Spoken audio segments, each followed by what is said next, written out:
night that I lack nutrition, which prompts me in taking it up as a business. And so far, thank God. That's really inspiring. I mean, you mentioned that your motivation to starting was a personal experience that you had as a result of your child not being healthy, and then you took it upon yourself to remedy that situation. It means baggy. So, as a fashion designer, let's start with your passion first of all. So what was the passion that made you venture into bag making? Has it been like a hobby or something you just felt like, oh, I just want to start? Okay, right from when I was young, I was a child, I've always loved craft. Like I can still remember me using my dad's newspaper, old newspaper to make bags, make shoes, make accessories, make flowers with just paper. And I think after as I was growing up, then I think what actually spurred my for bags, especially what made me choose bag was I went for a training, an entrepreneurship training, and I looked around and everybody was just doing makeup, were learning, some of them were learning catering, some of them were learning just, and I was like, bag making was not so much in vogue then. Bag making was just, I think 2020 was when bag making started coming up with new designs. The new bag making is normal souvenir bags, normal bags that we see around, not only just the bags that we make now. So I was like, okay, let me just join the bag making section and I joined. And that was it. And from there, I was like, I had this thing in me right from the onset. And that's why I started bag making. And I wanted to change the narrative with handmade bags. Okay, handmade bags can be beautiful. Handmade bags can be luxurious. Handmade bags can last long because that was the notion with handmade bags initially. Okay, they don't last long. They are dry. They are boring or something. But with me, I was able to like add my creativity to it, and I was able to build my brand from there. So I think basically what actually inspired me was the misconception with handmade bags. That's really an interesting angle. Before teammate Baggy comes back up, I want to hear from you, Godwin. I Oh, know okay. you're in the agricultural industry. And what really got Yeah. you into farming? And was it something like you've always been interested in, or did you discover it along the way? The truth is that when it comes to fish farming, I never had interest because I had serious phobia for fish. Like I mean catfish most especially. When it comes to catfish, I am very afraid. Like I think when I was in school then, Mm-hmm. when we go for practicals, my one of our lecturers, Madam Oloma, she will always be like, everybody should we go into a pond, like we go in sets, and then maybe we'll do breeding and we'll do some of that. I don't join. I didn't know how to. I was afraid. Let me just put it that way. I was afraid of fish. But when it comes to what I had passion for initially, and even up till now, is poultry. When it comes to handling birds, just leave it for me, especially when it comes to brooding of chicks, like going from day old to maybe 2 weeks before you take them into the pen. Like I had great passion for it. So, but when it came to farming, I didn't like there was no joy at all. But then not until 2021, Okay. yeah, 2021, one of my friends was like, Nnamdi, at to set up because we happen to find ourselves in the same environment, in the same working environment. So he was like, that he wants to set up fish farm in the town. Then he stays in Afibo in Ebonyi State. So he wanted to do it. I think okay, she's back. Yeah. That he wanted to set up the fish farm in Abakaliki then. And then he wants me to, I should do it too. At least my poultry is not in town there, so I can just have something in town that I'll be doing. And I was like, guy, you've heard my stories when it comes to, fish. I'm not interested. So he was like that he will be helping me. Uncle P, I don't know if he's going to see this video. I thank you so much for pushing me. So he forced me. If I had to buy the fingerlings for me, he bought it with his money. And then that was how I started. That was how I started. Even the ponds, I think the first pond that I used, he borrowed me the pond. It was his pond he gave me. I was not interested. I wouldn't lie to you. I wasn't interested. But then along the line, when I started, I I started loving it. When it's time to to catch the fish, Uncle P Pius, his name is Pius, he's always there to help me and the rest of them until I started doing it by myself. And before you knew it, I just started loving it. Like, I mean, every morning, if I don't go to check the fish or if I don't go out to, to do all those things, and I feel somehow. So I would say that my inspiration or what pushed me to fish farming is Uncle P, Pius, that friend and my colleague. To Rola's Foods, you mentioned the inspiration to why you started food processing as a business, and it's due to a personal experience. So, how do you identify the need for specialized food processing? Because you have like a variety of foods that you process. So, how do you identify the need for a particular food processing, especially because you cater to lactating mothers, right?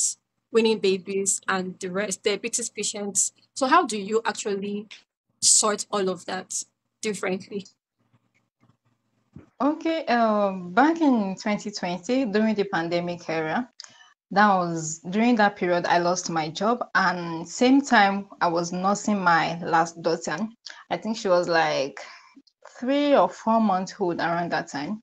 So things were very difficult in feeding her. Suddenly she's not looking healthy because I couldn't even afford to get some basic needs for her.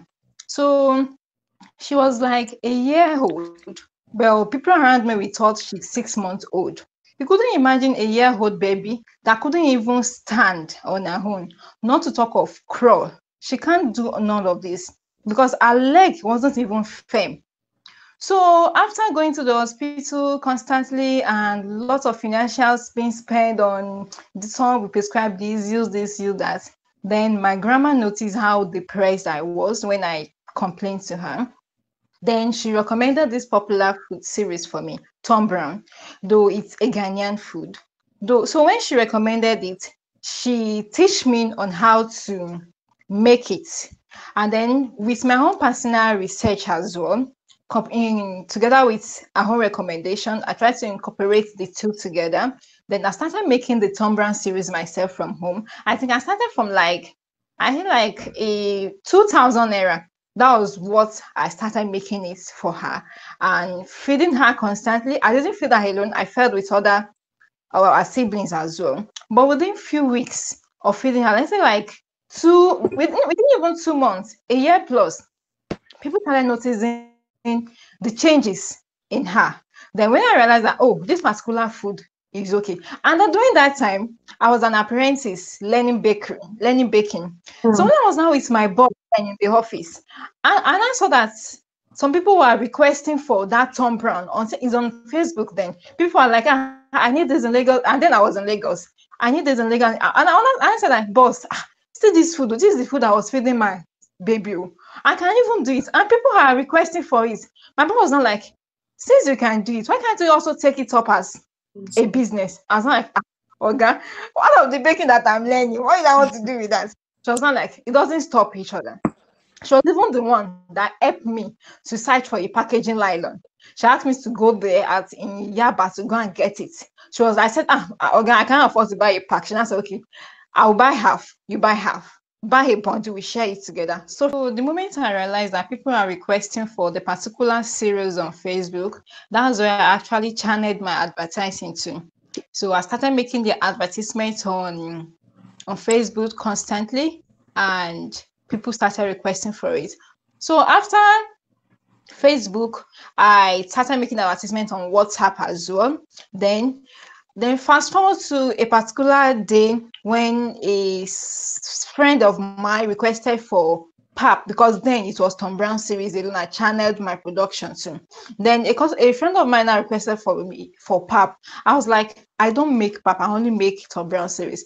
She was not like, since you make Tom Brown series, okay, produce for me alone. I want you to make only for me alone. So I make it. She also advised me to make advertisement of it. So after making the particular pap for her, I make a video of it.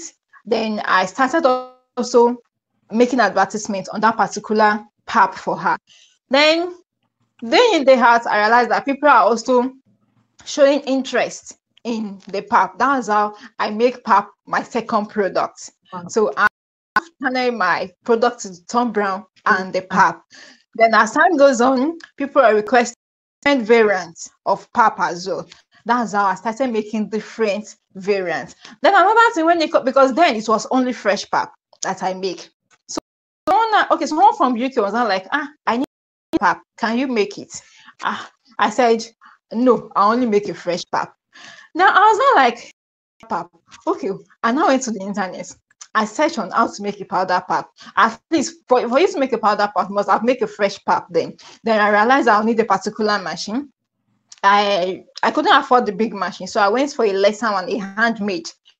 So I messaged the seller, and then I have to contribute so that I could be able to even afford the small machine to make it into powder. So that was how I started making powder pap as well. So just let me say that it is customers' request that make me to channel into different variants of my products. It's not as if I really say, okay, since this product is selling well, let me take up another one. Then at times I try to give out my product samples. Like I make, let's say I have a 300 gram of product I'm selling.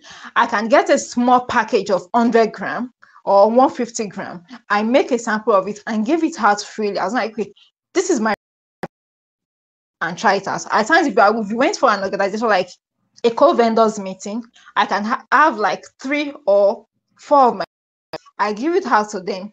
Or if I see a nursing mother or a lactating mother, a breastfeeding mom, I give it to them out and tell me the feedback. So once they tell me the feedback, they were like, okay, I would like to of it. I know, okay, that's the right channel for me to market my product. So that's just it. There are so many points I took out. Number one is that, like every other person, like the intersections between you and Timmy's Baggy and Godwin, the people around you matter a lot Yeah. when you're just starting out, even before starting out, because they sort of like boost the already built in zeal to want to start a business. And then the second thing is you did not just start another product. There was a need for it before you ventured into it. You start making, and just one person can make you start or introduce another product. So thank you very much, Rolas, for this. So how about the challenges? Have you had any challenges sourcing for quality and building trust in your product so far? Yes, I do. Even before the ingredients, I have challenges before I could even afford to get a machine. Then I have to go to the market to go and match pap or even the Tom Brown. And then over there, for you to tell them that please, you have to lose all these things, clean it for me to be sure that yes, it is actually clean before you grant it. This one that one are issue entirely. Before they can even have extra charge for them to clean it. At times, for them to clean it, I have to wait till they grind the last batch. Even the one that they met me there, that is of small quantity, I have to wait for them to grind it because they have to lose the clean it. So this was a big challenge for me. I was discussing it with someone because she has a machine of hers that she's using. She was like, okay, if you don't mind, you can be bringing your product to my place. You have time to clean it yourself. Location is a bit far from where I am, but at least I'm still rest assured that I won't have whether you're having extra charges to the cost of my grinding stuff or you giving me an issue to clean it. So I was, even before I get there at times, I'd have notified that I'm coming this particular day.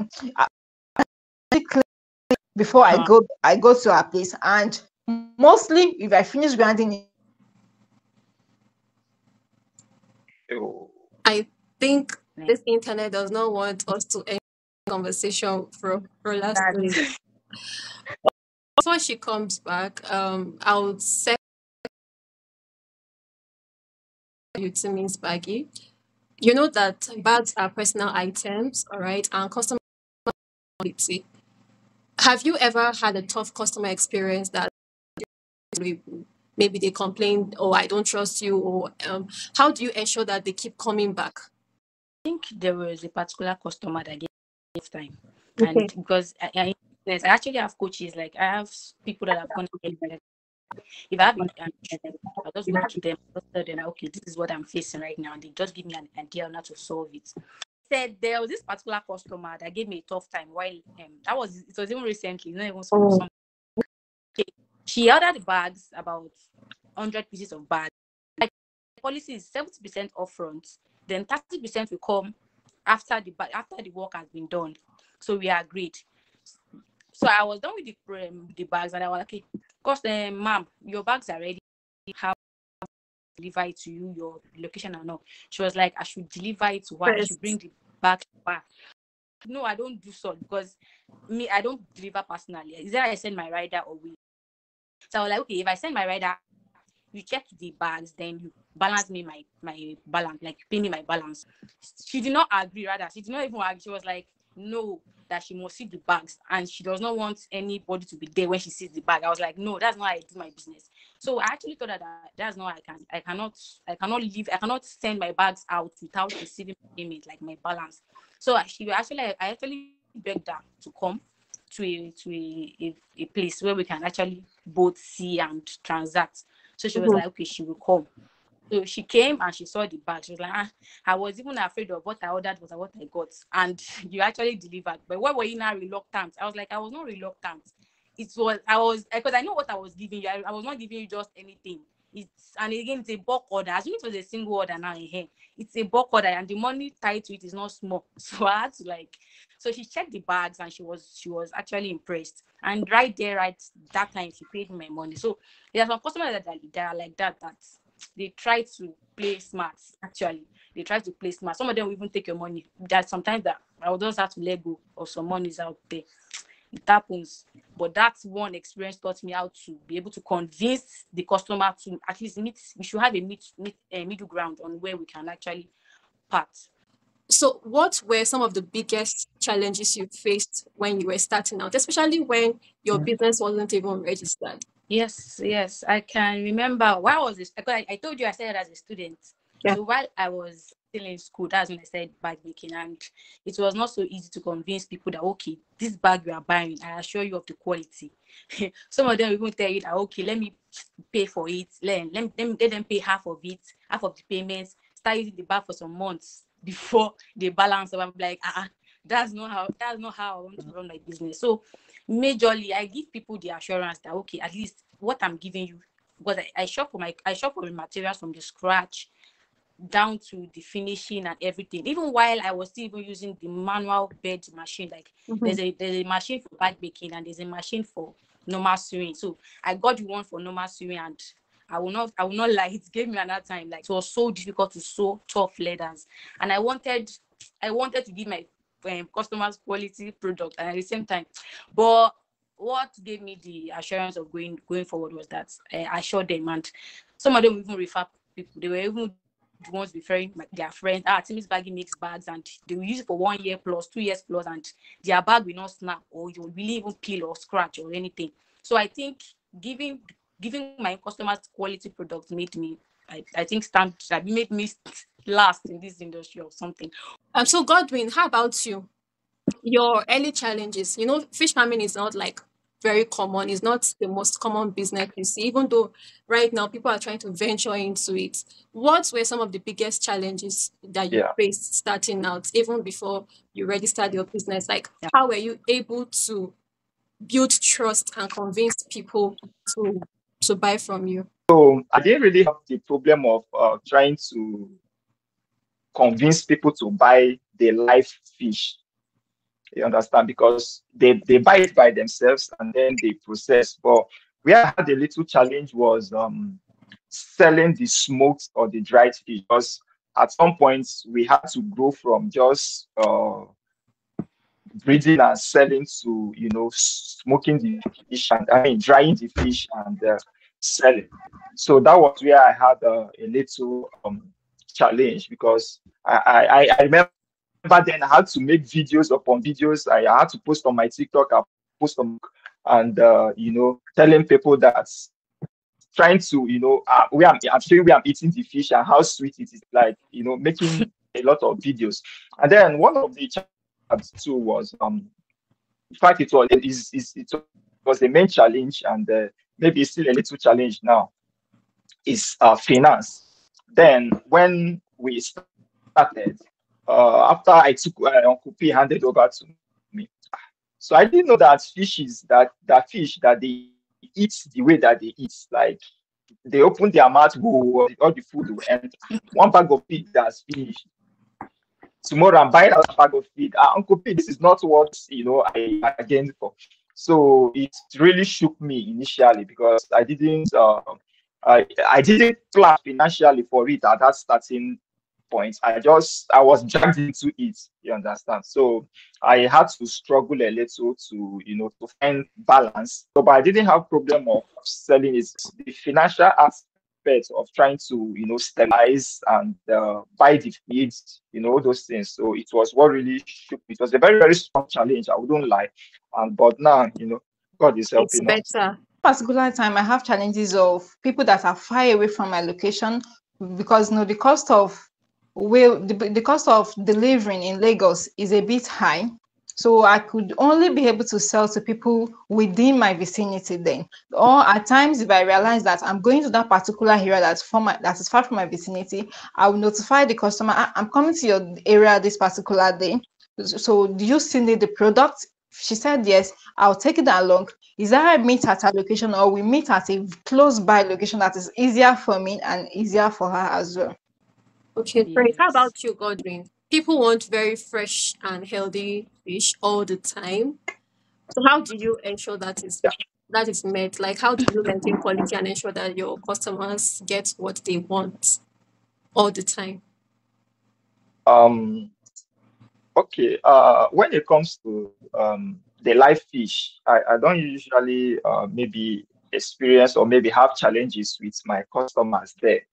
But where I know I've had serious challenge and like it's really pained. And each time I remember it, I'm not always happy Thanks, about it. Wabi. Is that I think there was this customer that in fact I know the person way back. So he was like, I want to be selling dry fish. So I can be drying the fish, I can be drying my fish and be supplying to them. And then am I the only one here now? I think Roland's food is just joined. You can Can I? continue. Okay, okay.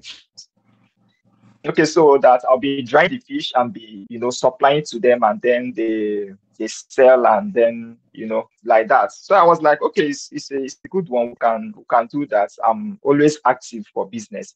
Mm. So this particular day, they said they needed samples 2 kg, 5 kg, 1 kg. I should put it in 1 kg pack. So I smoked the fish, like I gave my best shot. I wouldn't lie. You know, the fish was so dried, perfect.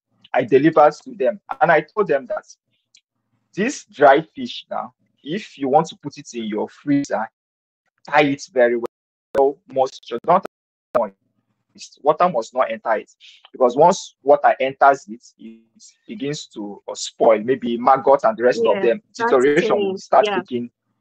So that was, I gave them this instruction. Like after like two days, the guy called me, that the fish, the maggot is coming out from inside. So after he finished shouting, I was like, where did you keep the fish? He said that he gave it to his wife. The wife kept it in the fridge. How did you preserve it? How I it was like, it doesn't matter that he was shouting. I said, okay, how many got spoiled? He told me. I was like, okay, I'll be coming to your state. I was going to be going to their state to carry out a project at that point. I said, okay, don't worry. When I'm coming, I'll bring that quantity for you. When I was traveling, I took the fish and I gave it to him.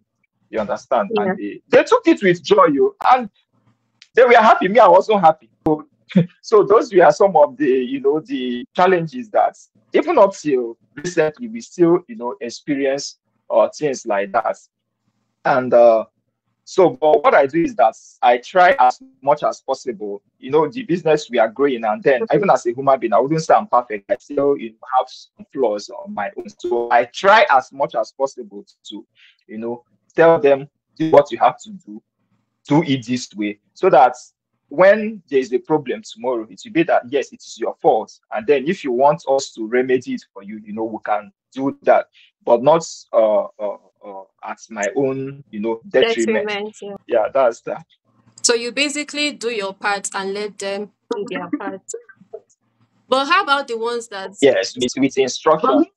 you mentioned Yeah, that you had to take like the blame for the one you had to refund? Maybe you yeah, supplied them a part of the fish yeah, that was bad. Wasn't that a loss yeah, for you?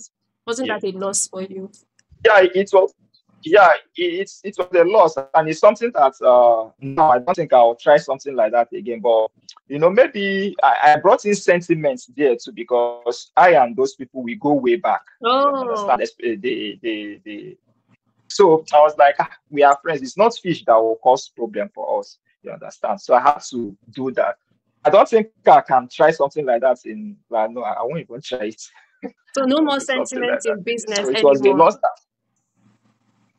No, if you continue like that, if you do sentiments for B, before you know it, you go back to the village, and then they will Exactly. still be in the town. So, and I'm not ready to retire now. Exactly, true. How about you, Rolas? Do you agree with what Godwin is saying about sentiment? We'll circle back to your story, but what do you think about sentiment and business? Have you had that kind of experience too? Yes, yes, I have. Yes, I have. But at times, for me, I think what I did is I tried to get the one with them back Mm-hmm. and then replace it with another. So it's not as if that you will still have the one you told me you don't want with you, while I'll still give you another one. So I'll take it back. Even if I'm not saying it's back, I can still use it for myself, or feed on with it. So I know that it's not actually 100% loss to me. So that's just what I did. So for you, you just use the products. Since yours is like edible, you just Yes. okay. Yeah. So do you want to complete the story you were telling us before? Just summarize so Okay, that we can. apology for the network. No Okay, problem. so I think after that, so I tried to think of instead of going to my auntie place, let me even think of how to make the business more easier. Mm-hmm. If I was able to get my home machine myself, so I started saving up, and with time, I was able to actually meet up with the savings. So I call on a friend to lend me the money, while I try to save up and return back the money lent to my friend. So I was able to get a small one, pending when God will actually provide a bigger one. Mm-hmm. But at least so far that I'm using mine, I do not have any issue of taking the products from one place to another. I was able to have my home machine, clean it at my own convenience time, and grind it at my own convenience time. So I think there is nothing like having your own personal machine than using someone else's one. So that sort of like That's bridges the gap for you and also saves you Exactly. time. Saves you time. Yes. And what's the Yes, and most it also reduce the cost of transportation for from you? one place to another. So initially you had to like travel all the way to go and use a particular machine and then you come back, you're making Ye- expenses on transportation to and fro. And then your profit again is Yeah. being affected. How about the concern, the most concern customers have like when trying your products for the first time? What are the concerns that they One have? try one when trying it for the first time, at times I try to recommend two products for them. If you're trying it for the first time, not necessarily you buy the bigger packet, because I have 1 kg size, I have 300 gram size. If you're trying it for the first time, I'll advise that go for the smaller size first. Then when your baby love it, you can now come for the bigger size. For fish farming, consistency and showing up is very important. Also, whatever business you're doing, basically, you have to yeah. always be consistent. How do you stay consistent in taking care of your fish farm or ensuring that your business keeps thriving and growing? Consistency that gives you, mastery in what you do. So talking about consistency, I will say that since I started this thing, I show up every day.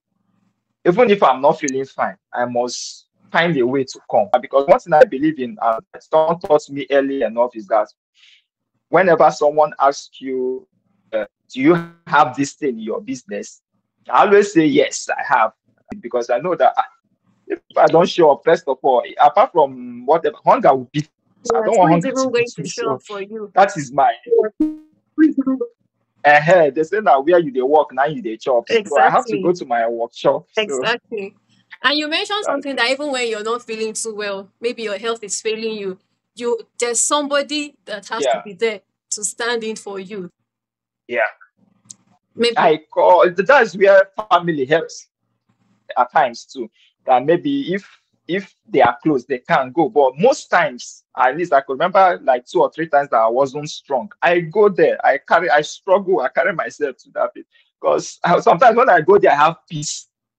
Is it the same thing for you to relax for you? How do you show up consistently for your business? And especially, you're also like a mother, you have children that you cater to.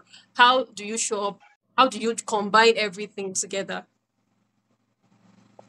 Yeah, you see, consistency is key, especially when you Exactly. have a target to meet up. You will know that if I don't do this, there is no source of income for me. And when you're the type that Exactly. you don't even have any other means, Mm. you have to just keep showing up. Just like what Godwin said, that even though if he is sick, he will still find means of getting there. This one is just like for me, like posting, because most of the time, most of the things I do in advertisement is post to some groups, even though when I feel like I don't even feel like posting today, I would have even draft down the content I want to use, then I will post it to those groups. There might be times that there is no sales and nobody even patronize you, but don't stop, keep posting it. Just for example, there was a particular group I am, I post constantly, but this person just show up inbox. She never like my post, she never comments, she just show up, I need this. And I was like, so you've been seeing my post all this while, you know that I'm selling this particular stuff, and till the day that she bought something from me, she bought what, a lot of goods from me. So that's the reason why they are just like, that means even though people are not liking the comment, people are not commenting, or people are not even acting as if they see what I'm doing, just keep showing up. They're seeing it. They are actually seeing it, because the day you will see the results, you yourself will be You'll be shocked that shocked. so this thing is actually real, that people are seeing it. So that's just because, just be consistent in whatever you're doing. I know there will be days that you feel tired, you Mhm. just rest, because this body no be firewood, no be stone. If you need to rest, To be rest, firewood. but don't relent. Don't relent, keep showing up for your business. That's if you're the one that have a target and you have a plan for your business and for yourself, that no, that in the next 2 years, this is where I want to see my business. That means you have to be consistent in whatever you're doing. There's and it's also important to have, like, should I say, a backup, maybe somebody that can always that understands the vision, that keys into the vision of your business, so that even when you're not there, there's somebody who is Yes. there to Yeah. stand. If maybe a customer is asking, what is this, the person is not coming to call you to say, please, oh, what is this thing, I don't know what it is, can you tell me? Like, I've been to stores that there's a salesperson there, the owner of the business is not there, and then you ask questions, oh, how much is this, the person is saying, wait, let me call my madam.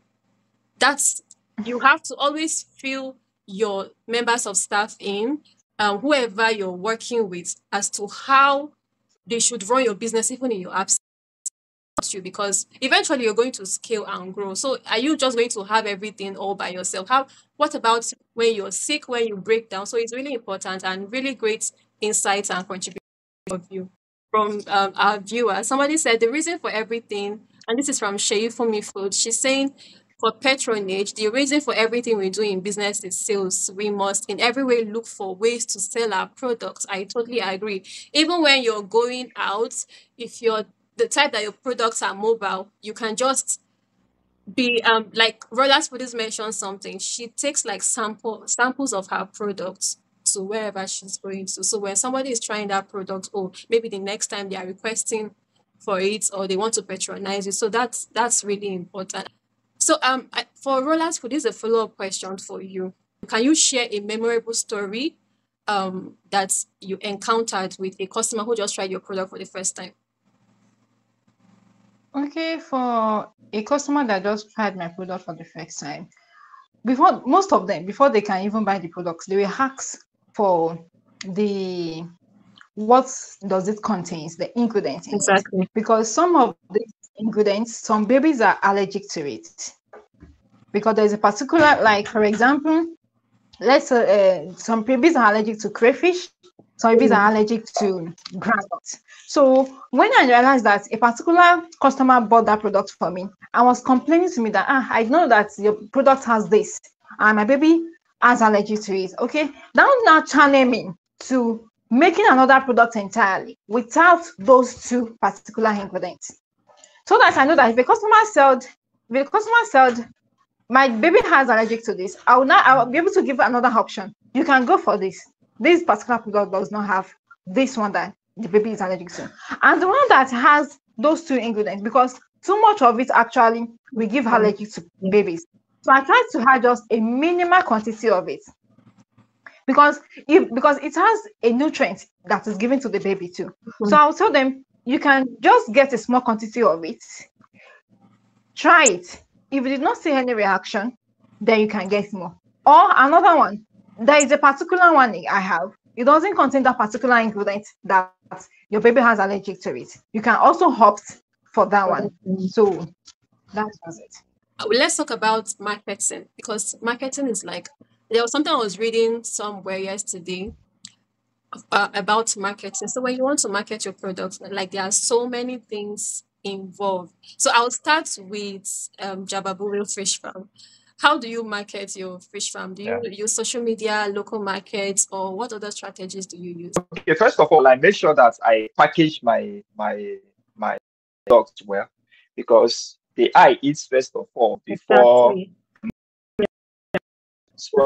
So I make sure that I package it very well, and then I by God's grace, I'm someone that loves camera so much. Like whenever it comes to making videos and the rest, so the social media has been helping me, especially when I started. At first, I wasn't posting much on Instagram, so I was always posting on Facebook, and then on my WhatsApp that I'm doing something like this. And then one thing that gave me an edge to was I could remember something that happened one day. Someone came, I think they referred to two ladies. They work in the bank.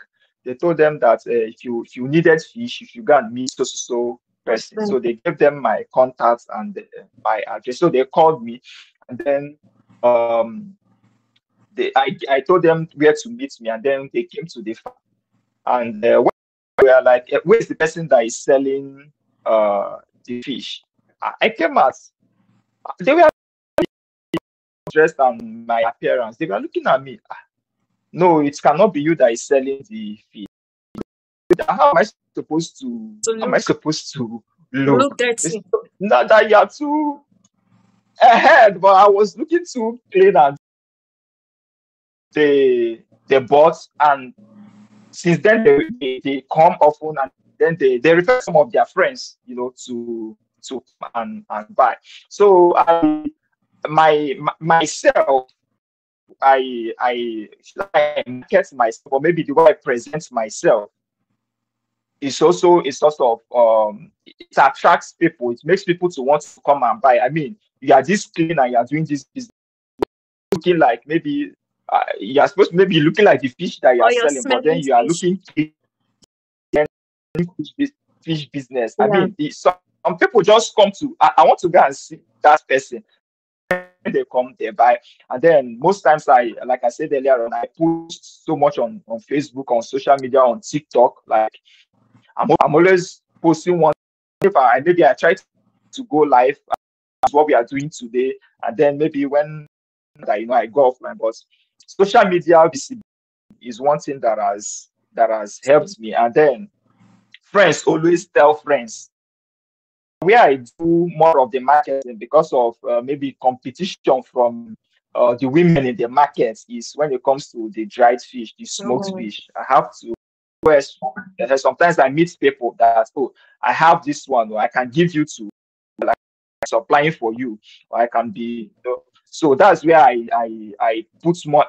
I post online, I post on TikTok, I post even the process of smoking the fish, how we clean it, and because I believe that those are the things that make people to, this guy's fish, there's no sand.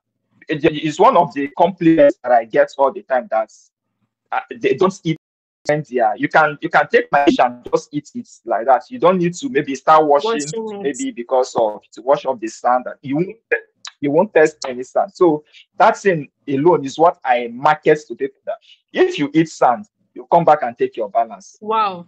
So nobody eats sand from my, no, nobody eats sand from my fish, because of how careful we are when we are in it. And most times I make videos of the process and everything. People see it and they admire it a lot. One way that I've been, and it has been really it has been working.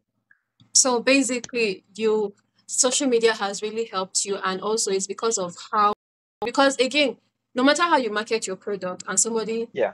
tries your, let's say for the fish you're selling now, Yeah. if somebody tries your fish, even despite the Yeah. marketing you're doing, but then they encounter a bad product, or their product is so bad, maybe they buy the fish and then the sand there can build a house. That means that marketing did not really Yeah. market very well. So I think Is basically, yeah. so no matter how your marketing is, ensure that your product also matches that energy. So I think I use Facebook before Mhm. I now channeled my advertisement. Then aside from Facebook and Instagram, then on WhatsApp too, I try to join many vendors group. That's whereby we can post and make advertisements of our particular product. Likewise, I attend trade fairs and exhibitions too. So then if I'm opportune to meet a lactating mom, Mhm. I do one-on-one talk to her, even if there was no time for me to actually detail my product to the department, have the contact of the person so that later on I can chat her up or make a call through, then talk more about my business to the person. So basically, social media and then like one-on-one conversation. You go for trade fairs. You anyway you can market your products. I'm sure you also go to the market products just in case you bump into somebody who might want to, or who has a challenge, and then you just answer them at once. I think that's basically it's something that business owners should adopt. Just marketing your product whichever way. Social media is also a very, very great platform, especially Facebook. There are so many Facebook. You're allowed to post your products. You're allowed to market your products and then get buyers. Instagram too is there. Talk. There's WhatsApp. There are so many platforms. Pinterest. I know a lot of us don't really leverage Pinterest, especially for fashion designers, bag makers, even food processors. So Pinterest is a very, very good platform that you can make money from as well. So we might want to try that.